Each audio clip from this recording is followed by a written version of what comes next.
Hello kepada anda semua trader yang hebat. Kita bertemu lagi bersama dengan saya Siti Wani dalam rancangan YouTube XM Malaysia. Okay, alright. So sebelum kita meneruskan satu topik yang cukup hebat hari ni sebab banyak orang suka buat benda ni kan.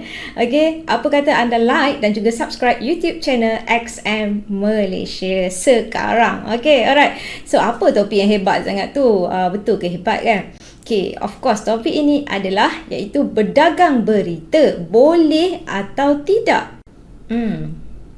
Boleh ke tak? Tak boleh pun buat, betul tak? Normally inilah yang kita tengok tahu dalam dagangan yang tak boleh tu yang kita suka buat. Okay, alright. So, kenapa kita suka ambil pendekatan untuk entry semasa ada berita dagangan ini okay, di mana kita tahu volatiliti pasaran pada waktu itu cukup rancak, sangat menarik. Kan senang nak buat duit orang kata. Okay, alright. Jadi nak tengok senang tak senang nak buat duit. Of course, jangan bimbang, saya akan bantu anda. Okay, so dekat sini saya senaraikan 6 perkara yang boleh anda lakukan sekiranya anda ingin membuka posisi semasa berita dagangan. Okay, apa yang pertama? Of course, okay, yang pertama adalah di mana saya lihat untuk pendekatan yang bersesuaian anda boleh lakukan adalah pendekatan dagangan jangka pendek. Of course, shorter term lah, bukan long term lah. Sebab apa? Kita hanya entry our position selepas data diterbitkan. Dan volatility itu berlaku pada waktu itu.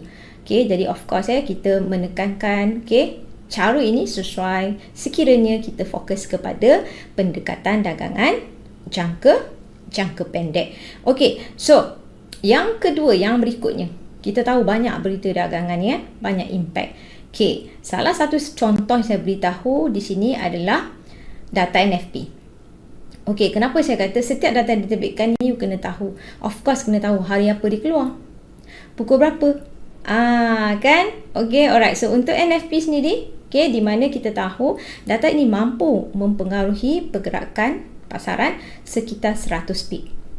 Kalau kata terutamanya major pair kan, waktu ni dia boleh buat kerancakan dia sekitar 100 pip. Dan data NFP ni untuk makluman anda, dia diterbitkan pada hari Jumaat setiap awal bulan. Kan? Buka-buka je bulan yang baru kan, pada hari Jumaat data NFP diterbitkan. Dan untuk Malaysia, waktu dia pukul berapa? Jam 8.30 malam. Okay, alright. So, selepas itu, apa lagi kita nak tahu kan? Yang perkara ketiga adalah melibatkan kepada pelaksanaan dagangan anda hanya bersesuaian di lower time frame. Lower time frame ini adalah bermula daripada H1 dan ke bawah. Jadi saya rasa pendekatan seperti ini dia lebih sesuai berkonsepkan kepada seorang scalper.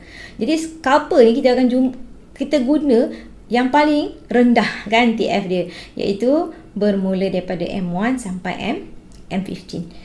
Jadi you tengoklah kan, tengok kesesuaian mana TF yang mana sesuai kan. Kerana apa? Kerana dia akan melibatkan kepada you punya teknik dagangan you.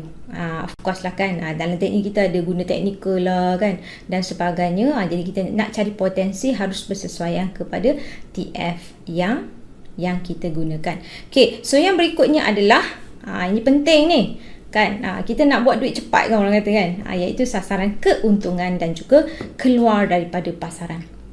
So ini memang sangat penting kenapa? Because pada saya pada waktu ini risiko dan juga kita katakan peluang itu sama banyak kan.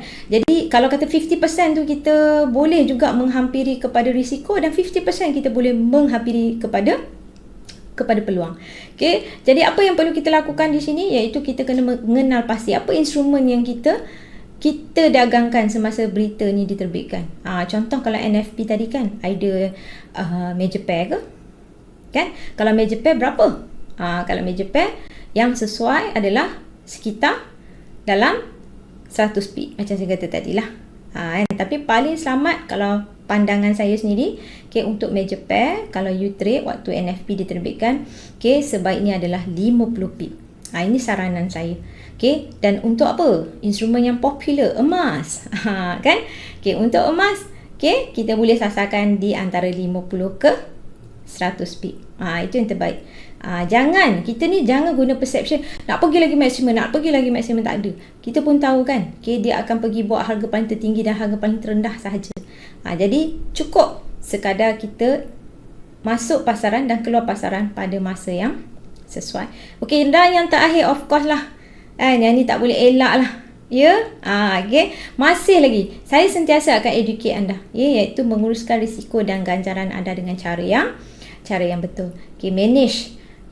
Walaupun target you nak dapatkan profit, masih saya lihat di sini, you perlu menguruskan risiko juga dengan cara yang betul.